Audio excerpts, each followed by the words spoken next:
प्राचीन समय की बात है और ये कथा एक बौद्ध भिक्षुकी की है जिसका नाम कविता होता है। कविता ने एक धनी परिवार में जन्म लिया था और उसके पास किसी चीज़ की कोई कमी नहीं थी। कविता के पिता और माता शुरू से ही भगवान बुद्ध के प्रति बहुत श्रद्धा रखते थे। वो उन्हें बहुत मानते थे और गौतम बुद्ध की हर सभा में जाया करते थे। कविता भी अपने माता पिता के साथ धर्म सभा को श्रवण करने जाती रहती थी। कहा जाता है कि जब वो 7 वर्ष की थी तभी से वो श्रोतापति के फल को उपलब्ध हो गई थी। श्रोतापति का अर्थ होता है यानी ध्यान की धारा में बह जाना, यानी स्वयं को उस अस्तित्व के हाथों में छोड़ देना और अपने में ही डूब जाना। मनुष्य तब आध्यात्मिक रास्तों पे चल सकता है जब वो श्रोतापति को उपलब्ध हो जाए। ये मनुष्य के जीवन बहुत महत्वपूर्ण पड़ाव होता है। मनुष्य के शरीर को 7 चक्रों में विभाजित किया जाए तो ये तीसरा महाचक्र मणिपूर्ण चक्र होता है। पहले 2 चक्रों तक प्रकृति अपना काम करती है। मणिपुर, जिसे हिंदुओं ने सच में ही बहुत अच्छा नाम दिया है, वो सच में मणि है। वो मनुष्य के भाग का दरवाजा खोल देती है। मणिपुर बंद रहता है, बिना गुरु के सहयोग से वो कभी नहीं खुलता, और जिसका खुल गया वो समाज की नगरों में आपको पागल सा लगेगा। आप कहेंगे कि वो दीवाना सा हो गया है। बहुत छोटी सी उम्र में श्रोतापति हो गई कविता जब बड़ी हुई तो उसका विवाह श्रावस्ती के एक अच्छे खानदान के लड़के से हो गई। जब कविता अपने मायके में विदा हो रही थी तो विदाई के समय उसके पिता ने 10 बातें संकेतों में समझाई थी। सबसे पहले, घर की आग बाहर मत ले जाना। दूसरी बात, बाहर की आग घर में मत लाना। तीसरी बात, जो देता है उसको देना। चौथी बात, जो नहीं देता है उसको मत देना। 5वीं बात, जो देता है उसको भी और जो नहीं देता है उसको भी देना। 6ठी बात, सुख से बैठना।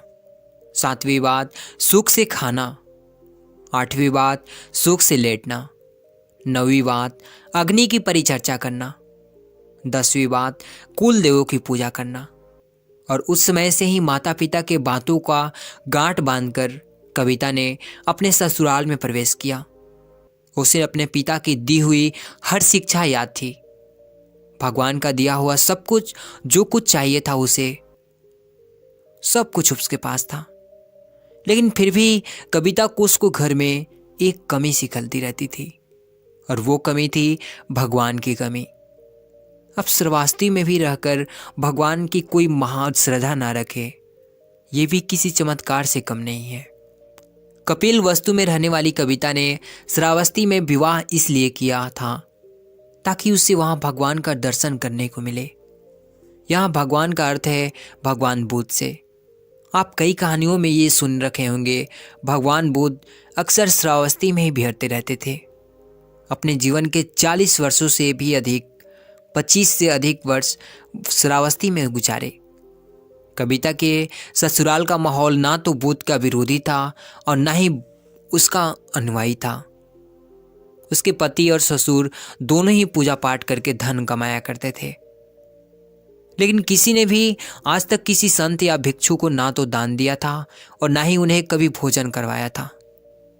उन लोगों ने आज तक वहां पर कोई कुआं तक नहीं बनवाया था, ना कोई बावड़ी बनवाई, ना कोई धर्मशाला। यानी इतना कुछ होने के बावजूद भी उन्होंने अपनी कमाई से आज तक शुभ कार्य नहीं किया था। ऐसे ही एक दिन की बात है, कविता अपने ससुर को गरम गरम भोजन परोस रही थी। उसके ससुर हमेशा अपना भोजन सोने के थालियों में ही किया करते थे। तभी वहां पर एक बौद्ध भिक्षु द्वार पर भिक्षा मांगने आ जाता है। कविता के मन में बौद्ध भिक्षु संघ के प्रति बचपन से ही उस पर श्रद्धा थी, लेकिन वो ऐसे घर की बहू बनकर आ गई थी जहां बुद्ध के प्रति, उनके धम्म के प्रति, उनके संघ के प्रति कोई आस्था न थी। वो उनसे ज़्यादा प्रभावित नहीं थे। तब उस भिक्षु को भिक्षा मांगते देखकर कविता को लगता है कि शायद उसके ससुर ने उस भिक्षु को नहीं देखा, इसीलिए वो थोड़ा किनारे हट जाती है। ताकि वो उसके ससुर भिक्षु को देख सके। कुछ देर बाद वो भिक्षु दोबारा भिक्षा मांगता है, लेकिन इसके बाद भी उसके ससुर ने भिक्षु को देखकर अनदेखा कर देता है और भोजन करता रहता है और कोई प्रतिक्रिया नहीं देता। ससुराल में बिना ससुर के अनुमति के भिक्षु को दान देना भी ससुराल की अवमानना होती थी। तब सही समय और मौके का इंतजार करती हुई कविता इस समय को चूकना नहीं चाहती थी। वो बौद्ध भिक्षु की तरफ देखकर उसने कहा कि भिक्षु जी, आप और कोई घर देखिए, मेरे ससुर तो बासी भोजन खा रहे हैं, आप आगे जाओ। ये बात उसने इतनी जोर से कही थी कि उसके ससुर के कानों तक पहुंच जाए। ससुर ने जब ये बात कविता के मुख से सुनी तो वो क्रोध से भर उठता है और वो अपने बहू कविता को खूब भला बुरा सुनाने लगता है। वो कहता है कि तुम हमारे घर की वधू हो और सबके सामने हमें ही बदनामी करवा रही हो, और घर आए भिक्षु को बिना बताए भिक्षा दिए घर से वापस भेज देती हो। ये हमारे मर्यादा के खिलाफ है। उसका ससुर कविता पर बहुत ज्यादा क्रोधित हो जाता है और क्रोध में आकर पंचायत और कविता के माता पिता को इकट्ठा कर लेता है। वो पंचायत में कहता है कि मेरी बहू ने मेरे कुल का नाम खराब किया है, अनादर किया है। उसने मेरे ही सामने मेरा ही अपमान किया है। उसने एक बौद्ध भिक्षु को ये कहकर वापस भेज दिया कि मेरे ससुर तो बासी खाना खा रहे हैं। आप पंच लोग ही इसका फैसला करो और जो भी हर्जाना होगा मैं उसे मान लूंगा। मुझे मेरे बेटे को मेरे पुत्र वधू से तलाक करवाओ। इसके माता पिता भी यही चाहते हैं। इतना कहकर वो रोने लगता है।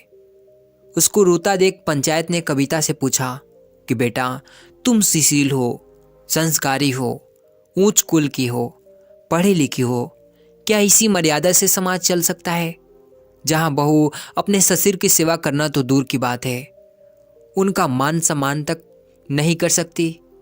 जब आप जैसी पढ़ी लिखी लड़की इन गंदे आचरणों को अपनाएगी तो हम बाकी सबसे क्या उम्मीद लगा के रखेंगे? तुम बताओ, क्या सच में तुमने ऐसा कहा था कि मेरे ससुर तो बासी भोजन कर रहे हैं? तब जवाब देते हुए कविता ने दोनों हाथों को जोड़कर कहा कि पंच तो भगवान ने तुल्य होते हैं। मैं आप सबसे कुछ भी झूठ नहीं बोलूंगी। ये सत्य है कि मैंने ये कहा था, लेकिन क्यों कहा था वो भी आप जान लीजिए। हमारे घर में वो सब कुछ है जो एक आदमी को चाहिए। धन दौलत, जेवर, घर, सुख सुविधाएं का हर सामान जो हर किसी को चाहिए होता है। किसी चीज की कोई कमी नहीं है। सब धान्य धान्य से भरा हुआ है।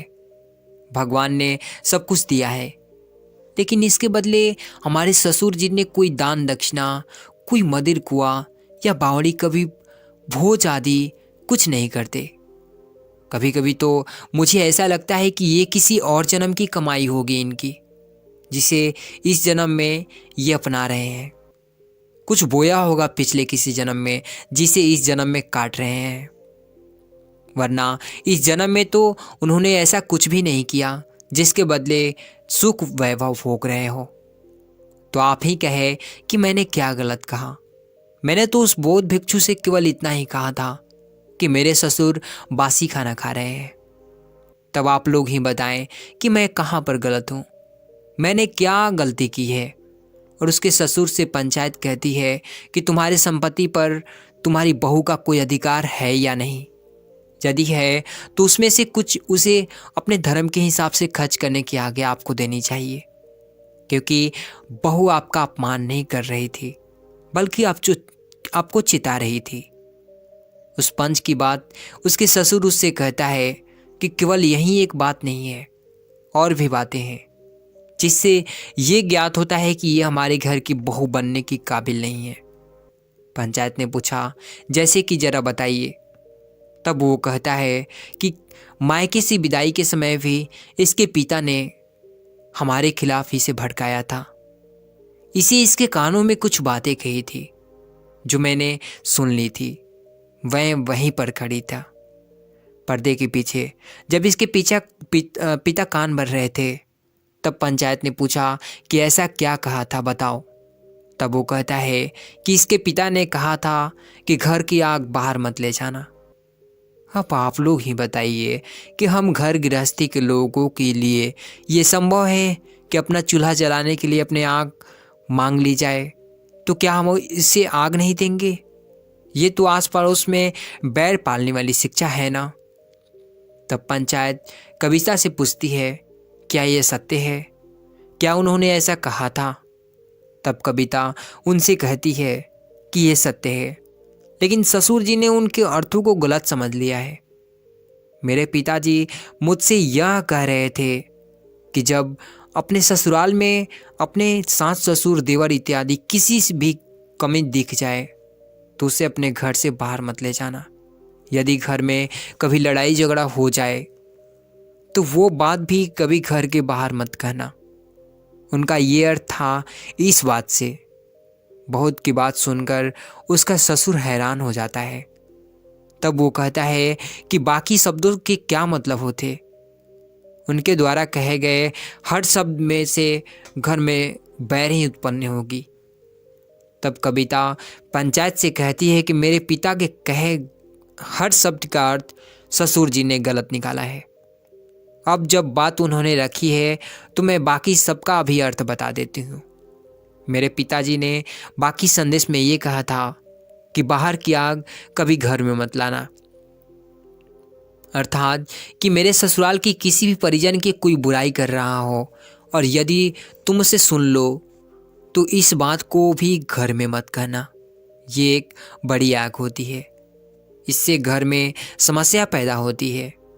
उनके तीसरे और चौथे शब्द का अर्थ जो देता है उसको देना और चौथा जो नहीं देता है उसको मत देना। उसका यही मतलब था कि यदि किसी पड़ोसी या रिश्तेदार को कोई वस्तु या ध्यान देना पड़ जाए तो उसे ही देना जो वापस कर दे, ना कि उसको जो वापस ही ना करे। पांचवें शब्द यानी जो देता है उसको भी और जो नहीं देता है उसको भी देना। इसका मतलब ये था कि हमारे जीवन में कुछ रिश्ते ऐसे होते हैं जैसे बेटी दामाद, भांजा भांजी, भिक्षु साधु, इन्हें कभी भी कोई चीज़ वापस लेने के मन से नहीं देना चाहिए, बल्कि ये सोचकर देना चाहिए कि तुम्हें यहाँ बस देना है। छठे शब्द सुख से बैठने का मतलब ये है कि घर में ऐसी जगह अदब से बैठना कि कोई बड़ा आ जाए तो हड़बड़ा के उठना ना पड़े। सातवें शब्द ससुर सुख से खाने का मतलब है भोजन करने तभी बैठना जब सभी घर के बड़े और जानवर भोजन कर ले, वही सुख का भोजन होता है। आठवां शब्द सुख से लेटना, अर्थात लेटने से पहले ये देख लो कि बड़े बुजुर्ग सास ससुर खाना खा चुके हैं, कोई दवा खानी है तो वो खा चुके हैं या नहीं, बच्चे सो चुके हैं या नहीं, घर के दरवाजे बंद हैं या नहीं, तिजोरी बंद है या नहीं, कोई किवाड़ खुली तो नहीं रह गई है। ये सब जांच परख करके लेटना सुख से लेटना होता है। नौवां शब्द अग्नि की परिचर्चा करना, अर्थात घर में सब प्रेम के साथ रहना, किसी के साथ कोई भी ऐसी बात या बर्ताव न करना जिससे वो बुरा मान जाए, सबके साथ अदब से रहना। और आखिर में उन्होंने यही कहा था कि कुल देवों की पूजा करना, अर्थात घर के सभी बड़े बुजुर्ग यानी अर्थात सदस्य हो या बाहर का कोई साधु संत, सबको पूजनीय समझना, उनकी ज़रूरतों को ध्यान रखना, भूलकर भी उनका अपमान मत करना। यही शिक्षा देकर मेरे पिताजी ने मुझे विदाई दी थी। मैंने आज भी अपने ससुर जी का कोई भी अपमान नहीं किया, बल्कि बस यही कहा कि ये हर तरह से सुखी हैं, ये जरूर किसी जन्म के पुण्य है। ये सब सुनकर कविता के माता पिता उसकी सूझबूझ और समझदारी से प्रसन्न हो जाते हैं कि उनकी बेटी ने उनकी बताई हर शिक्षा का ना केवल मान रखा बल्कि उसे याद भी रखा। यहाँ उसके ससुर और बाकी सभी लोग ये सुनकर हैरान थे। पूरी पंचायत कविता की प्रशंसा करते नहीं रुक रही थी। वहीं दूसरी तरफ इतना सुनकर उसके ससुर के आंखों में पानी आ गया। उसने खड़े होकर कहा कि आज से कविता मेरी बहू बाद में, गुरु पहले है, और इससे पूरा अधिकार है कि वो अपने हिसाब से जो धन चाहे उसे खर्च करे। उसके बाद सब अपने घर लौट जाते हैं। घर जाकर उसके ससुर ये कहते हैं कि क्यों ना कल हम सबको भोजन पर आमंत्रित करें। कविता कहती है कि ये तो नेक ख्याल है, और वो अगले दिन सभी संतों को भोजन पर आमंत्रित करती है। भोजन के उपरांत उसके ससुर ने उपदेश सुन उनकी दीक्षा ले ली, और बाद में वो भगवान का प्रिय शिष्य कहलाए। कविता ने श्रावस्ती में एक विहार का निर्माण करवाया। ऐसा कहा जाता है कि उस समय उसमें 20 करोड़ स्वर्ण मुद्राएं लगी थी केवल। वो 1000 भिक्षुओं को रहने का 5 मंजिला विहार था, जिसके अवशेष आज भी श्रावस्ती में देखे जा सकते हैं। कहा जाता है कि कविता भगवान बुद्ध की प्रमुख उपासिका में से एक थी, जो जीते जी भगवान बोधत्व को उपलब्ध हो गई थी। श्रावस्ती नगर में कभी उन बौद्ध भिक्षुओं में से एक थी जिन्होंने बिना घर को त्यागे संसार में रहकर सभी सुख वैभव को जीकर ध्यान को उपलब्ध हो गई। तो ध्यान को उपलब्ध होने के लिए आपको घर गृहस्थी त्यागने की जरूरत नहीं है। आप अपने घर में रहकर सुख सुविधाओं के बीच में रहकर उस बुद्धत्व को प्राप्त कर सकते हैं।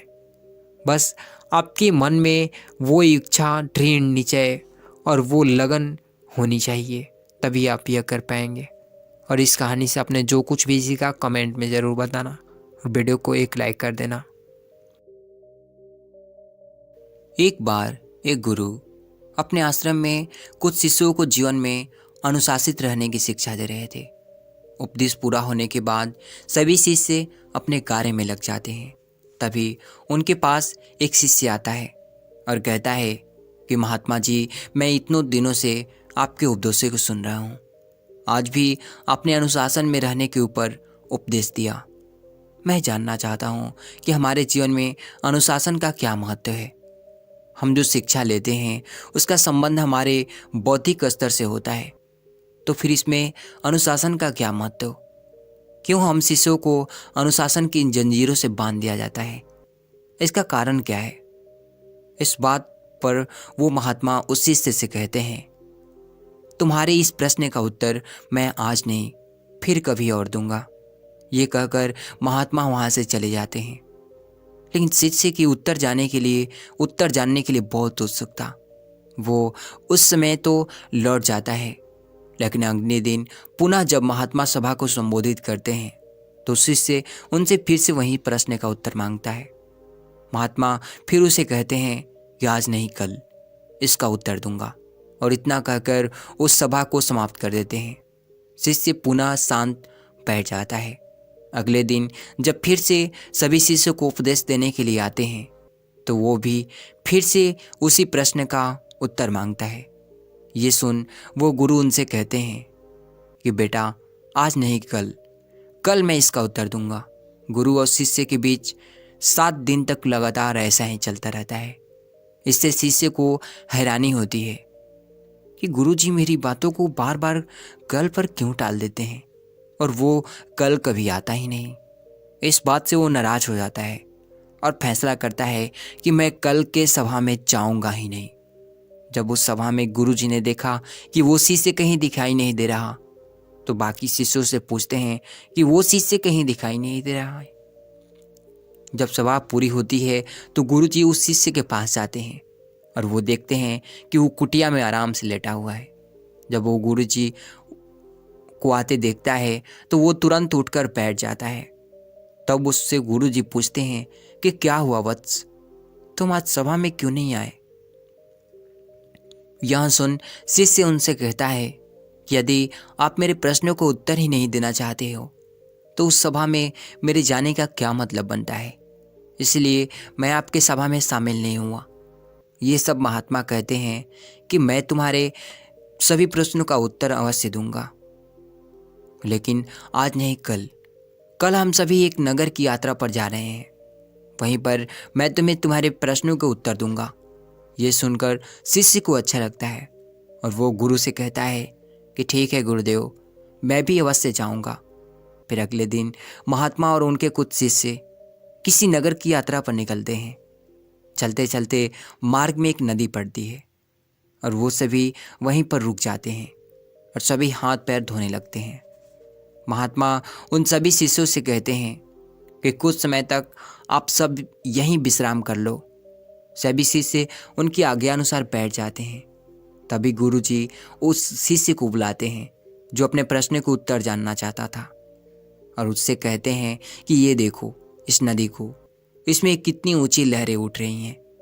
ये सुनकर शिष्य उनसे कहता है कि जी हाँ गुरुजी, और ये देखने में भी बहुत अच्छी लग रही है।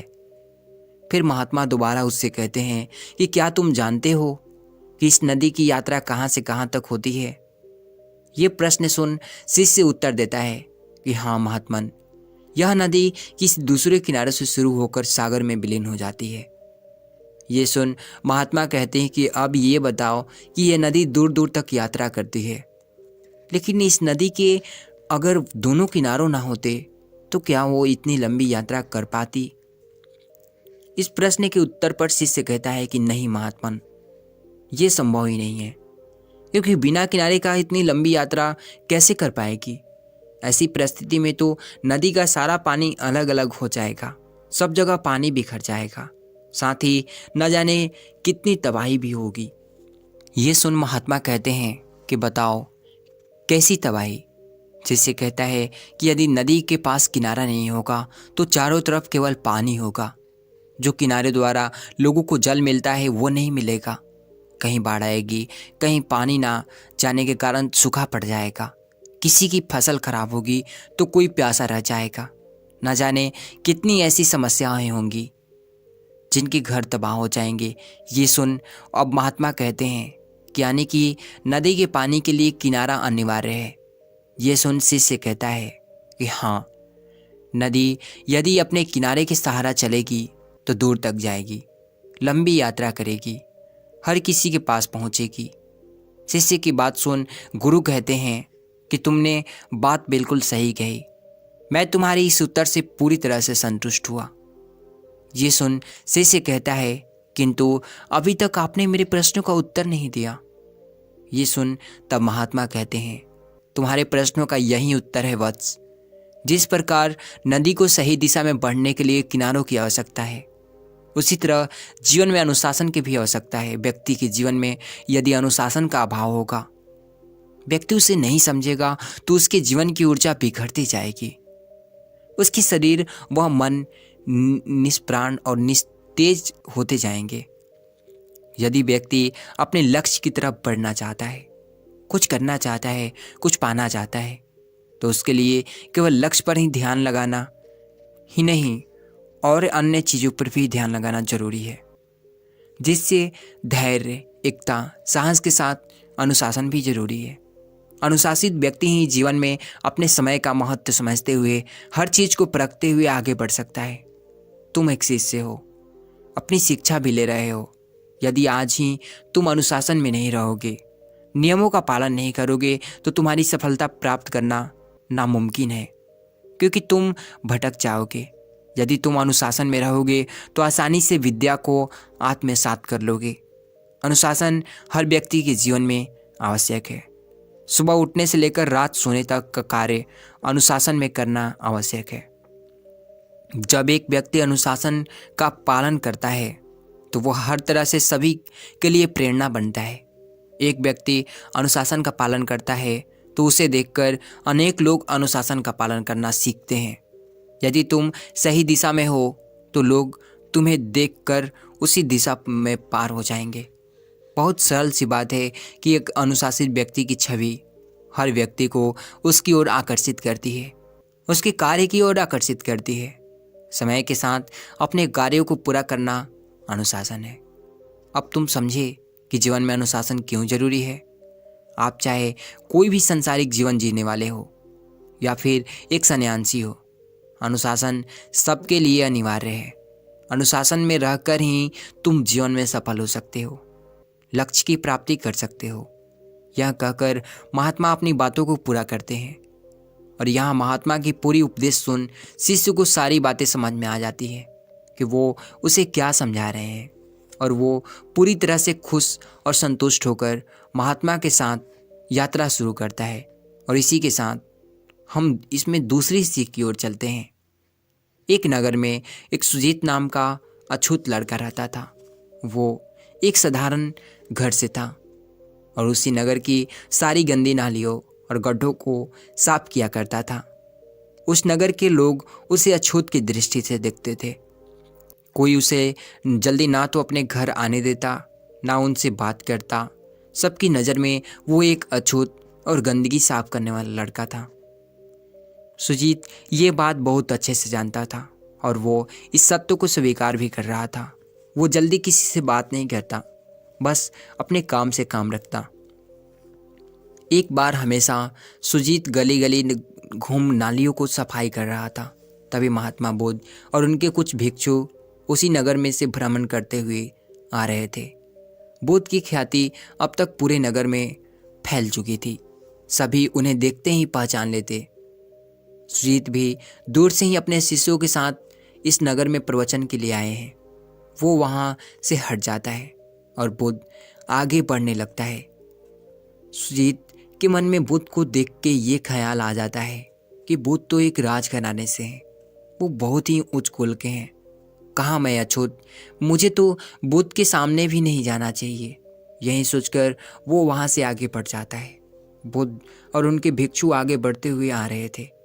बुद्ध जब आगे बढ़ते हैं तो देखते हैं कि वो लड़का बार बार पीछे मुड़कर बुद्ध को देखते हुए आगे जा रहा था। उन्हें यह देख विचित्र लगता है। वो उसके पीछे चल देते हैं। बुद्ध को अपने पीछे आते देख वो चिंतित हो उठता है कि वो क्यों उसके पीछे आ रहे हैं। उन्हें तो मेरे साये से भी दूर रहना चाहिए। इसी सोच में वो जल्दी जल्दी कदम आगे बढ़ाते जा रहा था। बुद्ध अब ये समझ गए थे कि जरूर कोई तो बात है, तभी तो ये लड़का मुझे देखकर भाग रहा है। वो उसी के पीछे जाते हैं। जल्दी भागने के चक्कर में वो नदी किनारे पहुंच जाता है। उसे स्वयं पता नहीं चलता कि वो बहुत दूर आ गया है। वो नदी के पास पहुंचता है तो देखता है कि आगे रास्ता ही नहीं है। वो बिना कुछ सोचे समझे नदी के पानी में जाकर बैठ जाता है और यह देख बुद्ध और उनके भिक्षु बहुत हैरान हो जाते हैं। बुद्ध सुजीत से कहते हैं कि पुत्र बाहर आ जाओ। यह सुन सुजीत कहता है कि मैं आपके सामने नहीं आ सकता। ये सुन बुद्ध कहते हैं कि पहले तुम बाहर आओ, तब अपनी समस्या बताना। सुजीत कहता है कि नहीं, मैं आपके समक्ष आने की गलती नहीं कर सकता। बुद्ध सुजीत से कहते हैं कि मेरा तुमसे विनम्र निवेदन है, एक बार बाहर आ जाओ। बुद्ध द्वारा इतने प्रेम से किए गए आग्रह पर वो बाहर आकर बुद्ध के सामने सिर नीचे करके खड़ा हो जाता है। बुद्ध सुजीत की तरफ बड़े ध्यान से एक टक नज़र से देखते हैं। उसे काफ़ी देर तक निहारने के बाद उससे कहते हैं कि बताओ तुम भाग क्यों रहे थे। ये सुन सुजीत कहता है कि तथागत, आप एक उच्च कुल के बड़े घराने के राजकुमार हैं। आपके रक्त में एक उच्च खानदान का रक्त बह रहा है।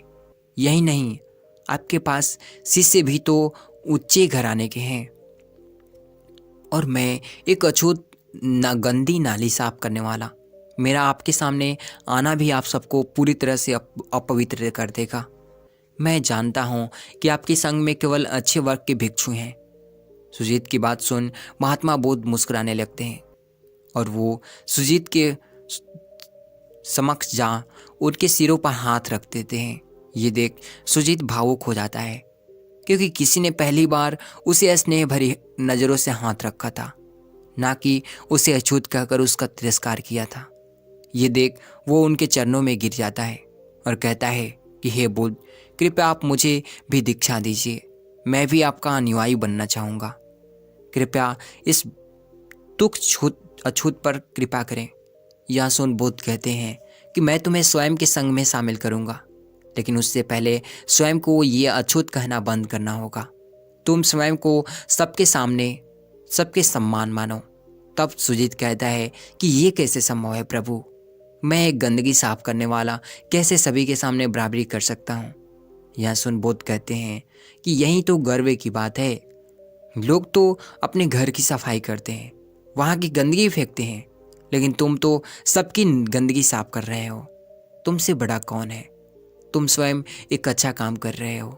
सभी को तुमसे प्रेरणा लेनी चाहिए, क्योंकि वो ऊंच होकर भी वो नहीं कर पाए जो तुमने कर दिया। यह सुन सुजीत बड़ा प्रसन्न होता है। किसी ने पहली बार उसे अछूत ना होने का एहसास कराया था, बल्कि सम्मान भी दिया था। सुजीत बुद्ध से कहता है कि क्या मैं आपके संघ में शामिल हो सकता हूँ।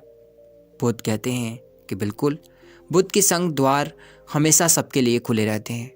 वो स्वयं के पास से एक गेरुए रंग का वस्त्र उसे थमा देते हैं और कहते हैं कि लो, अब तुम एक भिक्षु हो। यह सुन सुजीत का मन बहुत प्रसन्न होता है। उसके मन में शुरू से ही बुद्ध के संग में शामिल होने की मंशा थी, लेकिन लोगों के भय द्वारा, तिरस्कार द्वारा उसने कभी साहस नहीं किया था। लेकिन उस दिन से वो बुद्ध के संग में जुड़ गया।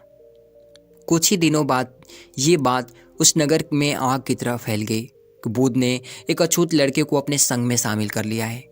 यह सुन उस नगर के राजा प्रसन्नजीत और कुछ उच्च वर्ग के लोग बुद्ध के पास पहुंच जाते हैं और कहते हैं कि हे बुद्ध, ये आप कैसी भूल कर रहे हैं। एक गंदी नाली साफ करने वाले अछूत को अपने पास बैठा रहे हैं। ये ऊपर नहीं नीचे का हकदार है। यह सुन बुद्ध कहते हैं कि बुद्ध के द्वारा सभी के लिए खुले हैं और यहाँ आने के बाद सब एक समान है। इतना कहकर वो वहाँ से अपने भिक्षुओं के साथ आश्रम के लिए निकल जाते हैं। आश्रम पहुँचने के बाद सुजीत प्रतिदिन बुद्ध के समीप रहता, उनके उपदेशों को ध्यान सुनता और ध्यान करता। यानी कि एक बौद्ध भिक्षु का हर एक कर्तव्य नियम का पालन करता था। और पालन करते करते कुछ महीनों में उसने सब कुछ सीख लिया और वो भिक्षु बन गया और स्वयं को कम समय में ही इतने पारंगत कर लिया कि बुद्ध उसे दूसरे नगरों में प्रवचन करने के लिए, उपदेश देने के लिए भेजने लगे। वो बुद्ध से इतना प्रभावित था कि उनके साथ बहुत जल्द सब कुछ सीखने लगा, उनके सांचे में ढल गया।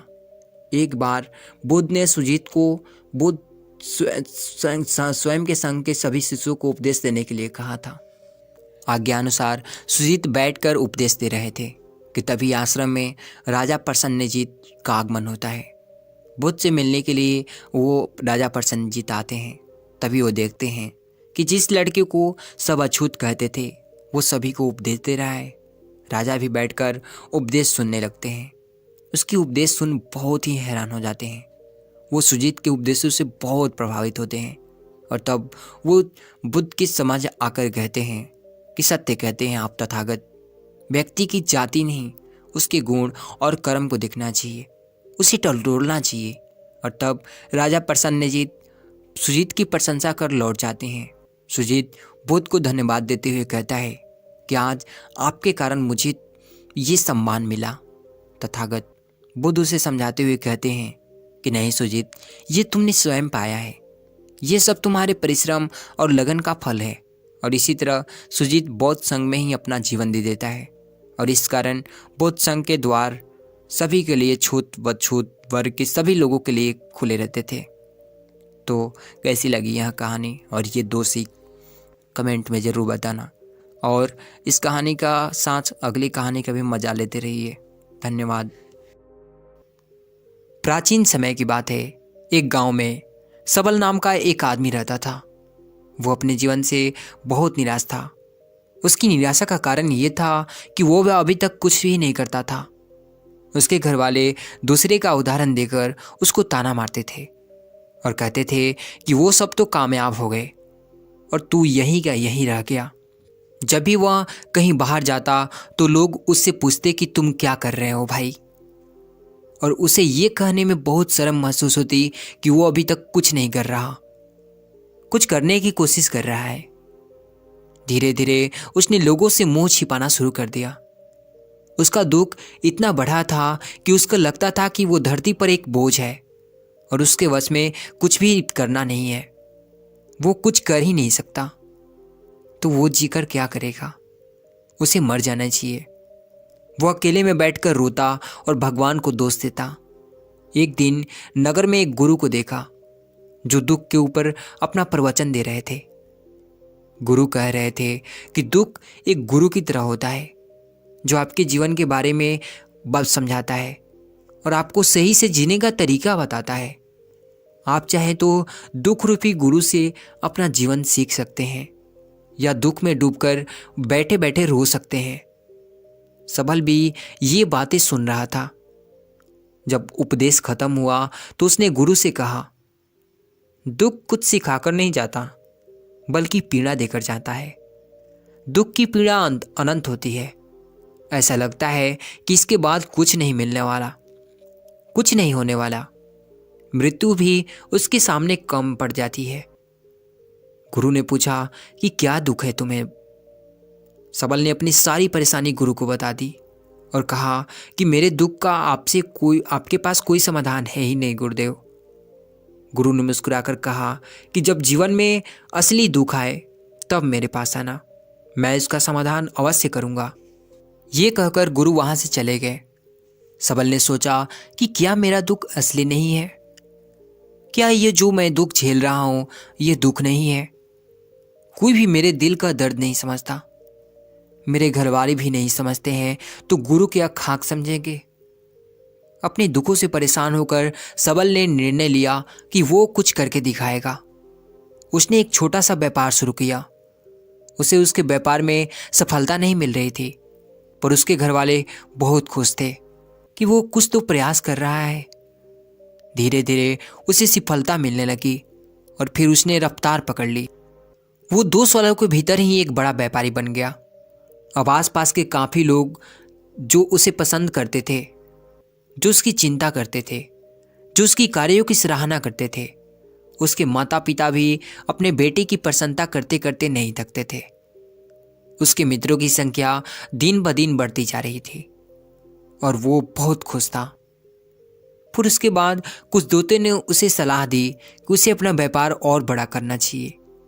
जब वो बड़ा व्यापारी बनकर इतना खुश है तो सोचो कि अगर तुम इस नगर के, इस राज्य के सबसे बड़े व्यापारी हो जाओगे तो कितना सुख होगा तुम्हारे पास, कितने लोग तुमसे जुड़ेंगे, कितना यश तुम्हारा फैलेगा। स्वयं राजा भी तुम्हारी तारीफ करेंगे और जरूरत पड़ने पर तुमसे ही धन उधार लेंगे। ये बात सबल के मन में बैठ गई और वह और ज़्यादा मेहनत करने लगे।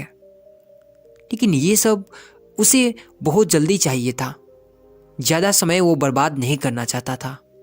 इसलिए उसने कुछ ऐसे काम किए जो उचित नहीं थे। उसने बहुत बड़ी मात्रा में धन उधार लिया और वह यहीं पर नहीं रुका। वह ज़्यादा मुनाफा कमाने के चक्कर में माल की गुणवत्ता खराब कर दी। उसके मित्र जैसा कहते थे वैसा ही वो करता रहा। दूसरे व्यापारियों के खिलाफ षड्यंत्र भी रचना शुरू कर दिया। अब उसके जीवन का सुकून कहीं चला गया था। उसे अब रातों को नींद नहीं आती थी। वह हमेशा उधेड़ बुन में लगा रहता था। सुख साधन के सारे वस्तु होने के बाद भी उसे किसी चीज में सुख नहीं मिल रहा था। एक दिन सबल अपने रथ में बैठकर एक मार्ग से जा रहा था। रास्ते में उसने उस गुरु का आश्रम देखा और उन गुरु के पास पहुंचा और कहा, गुरुदेव, आपने कहा था कि असली दुख जब आए तभी मेरे पास आना। मेरे जीवन में बहुत दुख है, मैं रात को सो भी नहीं पाता हूं। सबल गुरु को सारी बात बताता है। तब गुरु ने कहा कि जब तुम पहली बार मिले थे तब भी तुम किसी दुख में थे। उस दुख से तुमने क्या सीखा? सबल ने कहा, मैंने सीखा कि केवल सोचने मात्र से कुछ भी नहीं होता। अपनी सोच को साकार करने के लिए कर्म करना पड़ता है और केवल कर्म करने से कुछ नहीं होता। कर्म को अंतिम पड़ाव तक ले जाना आवश्यक होता है। चाहे रास्ते में कितनी भी बाधाएं आए, कितनी भी निराशा आए, चाहे ऐसा क्यों न लगे कि अब कुछ हो ही नहीं सकता, तब भी ये मानकर कि जो कार्य मैं कर रहा हूं मैं इसमें सफल होकर ही रहूंगा। कर्म करना चाहिए। लोग केवल सफल आदमी को ही महत्व देते हैं, बाकी चाहे कोई कितना भी अच्छा क्यों ना हो, इस दुनिया के लिए वो बोझ ही कहलाता है। गुरु मुस्कुराए और कहा, जब तुम्हारे जीवन में असली दुख आए तब मेरे पास आना, मैं उसका समाधान अवश्य करूंगा। सबल फिर से आश्चर्यचकित हो गया कि ये दुख क्या असली दुख नहीं है? असली दुख और होता क्या है? लेकिन उसने कुछ नहीं बोला। सबल ने गुरु को एक घड़ा भेंट किया जो सोने के सिक्कों से भरा था घड़े को देखकर गुरु ने कहा कि इस घड़े को वहां उस पेड़ के नीचे गड्ढा खोद कर दबा दो, ये मेरी किसी काम का नहीं है। सबल ने ऐसा ही किया और वो वहां से चला गया। धीरे धीरे सबल को व्यापार में घाटा होने लगा। उसकी धन संपदा धीरे धीरे घटने लगी और एक ऐसा समय आया जब उसके ऊपर बहुत कर्जा हो गया था। लेकिन वो निश्चिंत था, क्योंकि कर्जा उसके मित्रों द्वारा ही दिया गया था। वो सोचता था कि उसके मित्र उसके बुरे समय में साथ देंगे, पर ऐसा कुछ भी नहीं हुआ। सबसे पहले उसके मित्रों ने ही उससे उधार मांगना शुरू कर दिया। ना देने पर जान से मारने की धमकी तक दे दी। उसने शुभचिंतक, उसके चाहने वाले सब उससे दूर होते चले गए। उसके पिता उसकी गलतियों को उससे गिनवाने लगे। उसकी सारी संपत्ति नीलाम हो गई। उसके पास कुछ नहीं बचा। वो सड़क पर आ गया। उसने अपने पिता से सहायता मांगी। पिता ने कहा कि मेरे पास तो ये थोड़ी सी संपत्ति है, अगर मैं तुम्हें ये दे दूंगा तो तुम्हारी माँ को कहाँ रखूंगा? हमारा सहारा यही संपत्ति है बेटा। उसके जीवन में बहुत गहरा दुख था। उसके आसपास कोई भी ऐसा नहीं था जो उसे संभाल सके। इस धोखे की वजह से वो टूट गया था। लगता था कि जीने का कोई मतलब ही नहीं है। मृत्यु ही एकमात्र सहारा है। वो मरने के लिए एक नदी की तरफ जा ही रहा था, तभी रास्ते में उसे याद आया कि गुरु ने कहा था कि जब उसके जीवन में असली दुख आए तो मेरे पास आना और वो उसके दुख का समाधान कर देंगे। सबल ने गुरु के पास गया और उसने गुरु को सारी बात बताई और उसने कहा कि मेरे दुख का समाधान कीजिए गुरुदेव। गुरु ने कहा कि जब तुम्हारे जीवन में असली दुख आए तब मेरे पास आना, मैं उसका समाधान अवश्य कर दूंगा। असली दुख क्या होता है? ये असली दुख गुरुदेव, क्या अब जो जीवन में घट रहा है वो दुख नहीं है? गुरु ने कहा कि पहले ये बताओ कि तुमने अपने इस दुख से क्या सीखा है। सबल ने कहा कि जो लोग तुम्हारी तरक्की के पीछे पीछे तुम्हारे साथ आए हैं वो तुम्हें धोखा देंगे, क्योंकि तुम्हारे बुरे समय में वो तुम्हारा साथ नहीं देंगे बल्कि तुम्हारा फायदा उठाएंगे। भरोसा केवल उन्हीं लोगों पर करना चाहिए जो तुम्हारे बुरे समय में, असफलता के समय में तुम्हारे साथ खड़े रहे हो। और ऐसे बहुत कम ही लोग देखने को मिलते हैं गुरुदेव। जिन्हें मिलते हैं उन्हें हमेशा कद्र करना चाहिए। कभी किसी के खिलाफ षड्यंत्र नहीं करना चाहिए। ईमानदारी और धैर्य के साथ काम करना चाहिए। लालच नहीं करना चाहिए। गुरु ने पेड़ के नीचे गड्ढा खोदकर वो गड्ढा निकाला जो सोने के सिक्कों से भरे थे और वो घड़ा सबल को दिया और कहा कि जब असली दुख आए तभी मेरे पास आना। सबल को उस घड़े से थोड़ी उम्मीद मिली। उसने गुरु को प्रणाम किया, धन्यवाद किया और वो घड़ा लेकर चला गया।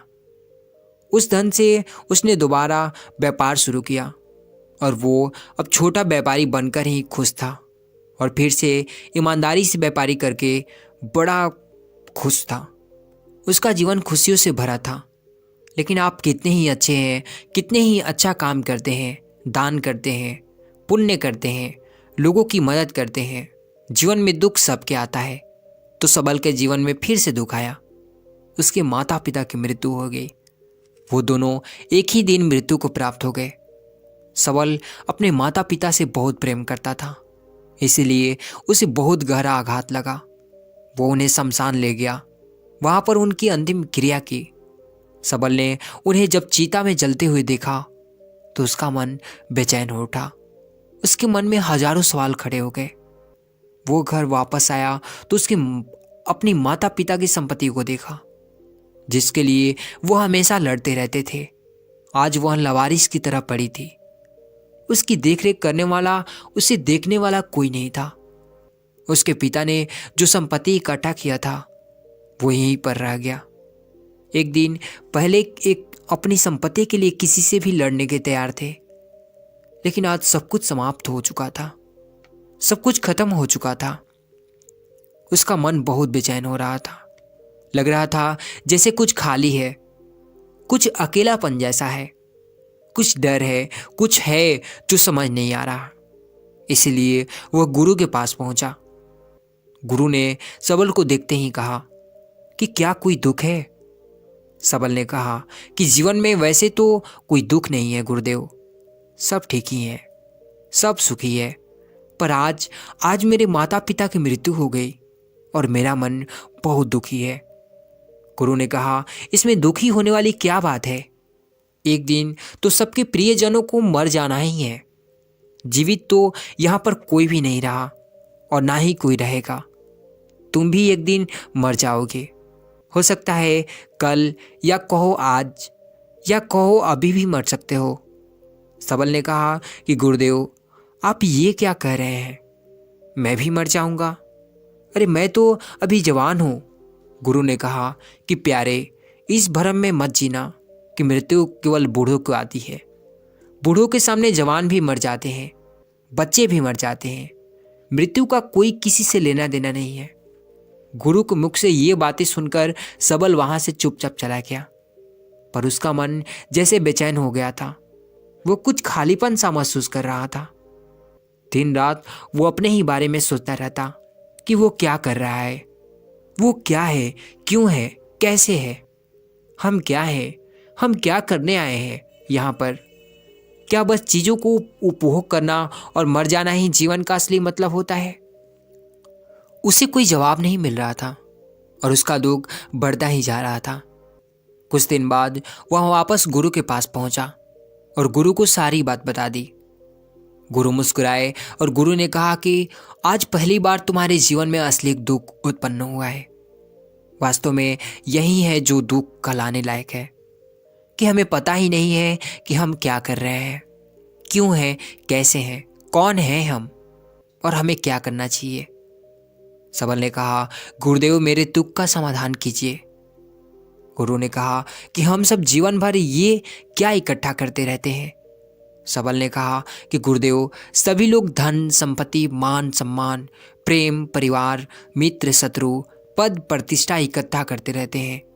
गुरु ने कहा कि क्या इनमें से कुछ भी इकट्ठा करके हम अपने साथ ले जा सकते हैं? सबल ने कहा, नहीं गुरुदेव, इनमें से तो कुछ भी साथ नहीं ले जाते। मेरे माता पिता के साथ भी कुछ नहीं गया, सब तो यहीं पर छूट गया। गुरु ने कहा, ध्यान से समझना, इस दुनिया में हम जिसे इकट्ठा करते हैं उसे कभी हम इकट्ठा करते ही नहीं।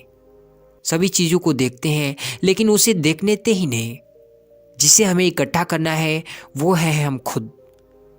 हमें इस दुनिया में अपने आप को इकट्ठा करना है ताकि जब हमारी मृत्यु हो तब हम एक हो सके और अपने आप को पहचान सके।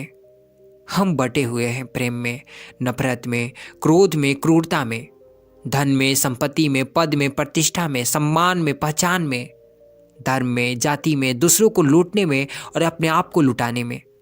और ऐसे ही हम हजारों लाखों वासनाओं से बटे पड़े हैं। हम टुकड़ों में जीवन जी रहे हैं।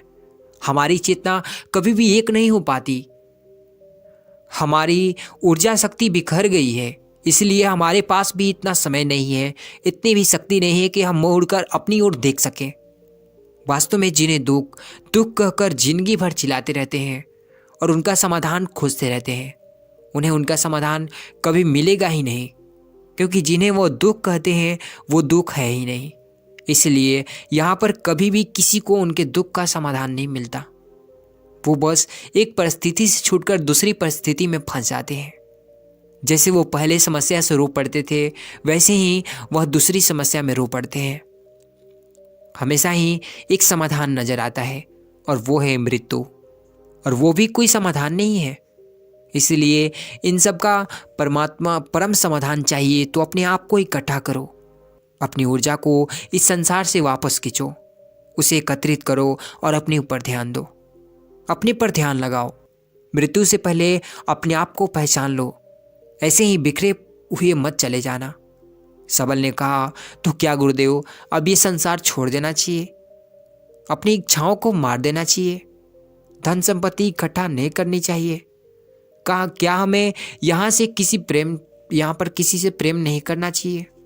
गुरु ने कहा, तुमसे इच्छाएं, कामनाएं और वासनाएं ऐसे ही निकलती है जैसे पहाड़ से कोई पत्थर गिर रहा हो, जिस पर पहाड़ का कोई नियंत्रण ही नहीं है सिवाय देखने के और परेशान होने के।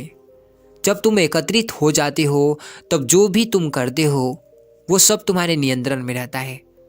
तब इच्छाएं भी तुम्हारी इच्छा से निकलती है। सबल ने कहा कि गुरुदेव, आपने मेरे सच्चे दुख का निवारण कर दिया है। आपका बहुत आभारी हूँ। अब मैं अपने आप को एकत्रित करूँगा गुरुदेव। मानव शरीर में बहुत ऊर्जा है, बहुत शक्ति है, पर वो बेकार की चीज़ों में बटकर रह गई है, व्यर्थ की चीज़ों में लगी रहती है। दोस्तों, अक्सर हम ऊपर वाले से सवाल करते हैं कि हमारे जीवन में इतनी दुख क्यों है। हम सभी के मन में ये सवाल उठता है और इसका जवाब है कि वो परमात्मा हमें उस परम दुख तक ले जाना चाहता है, उस सबसे बड़े दुख तक ले जाना चाहता है, जहाँ पर हमें पता चल सके कि इंसानी आत्मा का असली दुख क्या है। और वो दुख है अपने आप को ना पहचान पाना, अपनी शक्तियों को ना पहचान पाना, अपने आप को इकट्ठा ना कर पाना, अपने आप पे नियंत्रण ना कर पाना। हमारे जीवन में यही दुख होता है, लेकिन हम इस दुख को ना देखकर सभी प्रकार के दुखों को देखते हैं। लेकिन इस दुख पर हमारा कभी ध्यान ही नहीं जाता। हमें चाहिए कि हम खुद की खोज करें। आपका बहुत बहुत धन्यवाद इस कहानी को सुनने के लिए।